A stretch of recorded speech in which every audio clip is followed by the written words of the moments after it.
हर साल हजारों फिल्में बनती हैं और उनमें से कई फिल्म ऐसी होती है जो हमारी रातों की नींद उड़ा देती है, क्योंकि हम लोग डर जाते हैं और ये सोचते हैं कि आखिर इन्होंने ये रोल निभाया कैसे होगा, स्क्रिप्ट राइटर ने स्क्रिप्ट को लिखा कैसा होगा।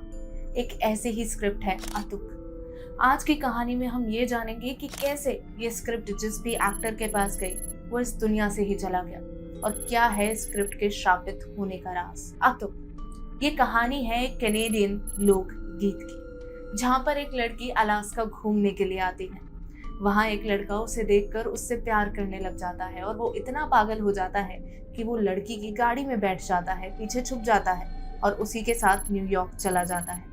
वहाँ वो अपना नाम कमाता है, पैसा कमाता है, पर अपने पागलपन में वो इतना खो जाता है कि वो सब कुछ गवा देता है और आखिर में मर जाता है। इस फिल्म को बनाने का सपना देखा था नॉर्मन ने, जिसने इस फिल्म की स्क्रिप्ट लिखने की जिम्मेदारी दी थी टॉड किरोल को। 1977 में इस स्क्रिप्ट के बारे में सोचा गया था और 1979 में स्क्रिप्ट को पूरा कर लिया गया था। अब तलाश थी मेन एक्टर की कि आखिर कौन बनेगा अतुक, कौन देगा इस कहानी को अपनी आवाज और अपना चेहरा। और बात हुई जॉन बेलुशी से, जो उस टाइम के काफी उम्दा कॉमेडियन और एक्टर माने जाते थे। उन्होंने स्क्रिप्ट पढ़ते ही हाँ कर दी कि हाँ मैं इस रोल को निभाऊंगा।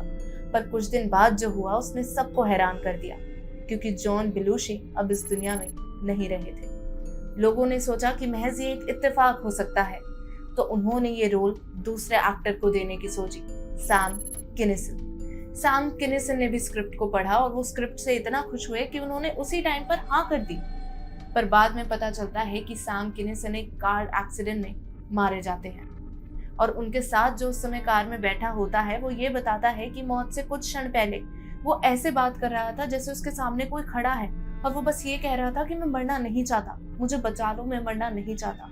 पर आखिरी सांस लेने से पहले वो बस ओके ओके ओके कहकर अपनी आंखें बंद कर लेते हैं। अभी तक इस रहस्य को कोई समझ नहीं पाया और उन्होंने इसे बस बैड लक कह दिया कि जिस भी एक्टर के पास जाती है उसके साथ कोई ना कोई घटना हो जाती है।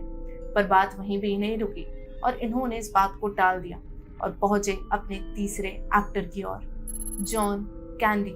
अगर आप सब इनकी शक्ल और शरीर पर ध्यान दें तो ये कुछ ना कुछ एक जैसे ही दिखते हैं। जॉन कैंडी ने भी स्क्रिप्ट को पढ़ा, वो भी खुश हुए और उन्होंने भी हामी भर दी। पर वो भी ज्यादा दिन इस दुनिया में नहीं बचे और वो भी इस दुनिया से चले गए। एक ऐसी मिस्ट्री बन गया था जिसको सॉल्व करना नामुमकिन था और अगला शिकार इस श्रापित स्क्रिप्ट ने जिसे बनाया वो था जिसने जॉन को और सैम को ये स्क्रिप्ट दी थी, माइकल। जिसने बस स्क्रिप्ट को पढ़ा था, वो एक्ट नहीं करने वाला था, वो इस रोल को निभाने नहीं पाला था, पर उसने सिर्फ स्क्रिप्ट को पढ़ा था और एक्टर्स को सौंप दिया था। पर इस श्रापित स्क्रिप्ट ने उसे भी नहीं बख्शा और अगला शिकार वही बना और वो भी इस दुनिया से चला गया। अब तक इस स्क्रिप्ट से 4 मौतें हो चुकी थी। मामला और गंभीर बनता गया, पर फिर भी एक्टर्स ने कुछ नहीं सोची और अगले 2 एक्टर्स ने इस फिल्म में काम करने के लिए हामी भर दी थी, फिल और क्रिस। दोनों इस मूवी में साथ काम करने वाले थे, दोनों काफी एक्साइटेड थे, पर दोनों की रहस्यमयी हालातों में मौत हो गई थी और अब तक ये समझ चुके थे कि श्रापित स्क्रिप्ट से कोई नहीं बच सकता। चाहे कितने बदलाव किए जाएं, चाहे कितनी कोशिश किए जाएं, चाहे कितने नए चेहरे लेकर आया जाए, पर इस श्रापित स्क्रिप्ट से अब तक ना कोई बचा है और ना कोई बच पाएगा।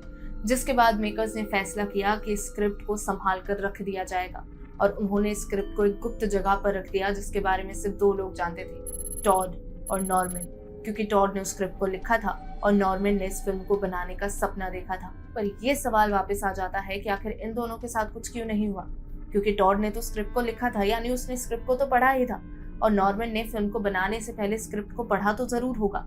तो आखिर ये दोनों कैसे बच गए? इस सवाल का जवाब अभी तक किसी के पास नहीं है। वो स्क्रिप्ट इनके अलावा किसी ने नहीं पढ़ी, वो अभी भी उसी गुप्त जगह पर है, पर उसकी कॉपीज आपको इंटरनेट पर मिल सकती हैं। ये स्क्रिप्ट एक ऐसी रहस्यमयी कहानी है जो कोई नहीं सुलझा पाया और अतुक एक ऐसी फिल्म है जिसको आज तक कोई पूरा नहीं कर पाया।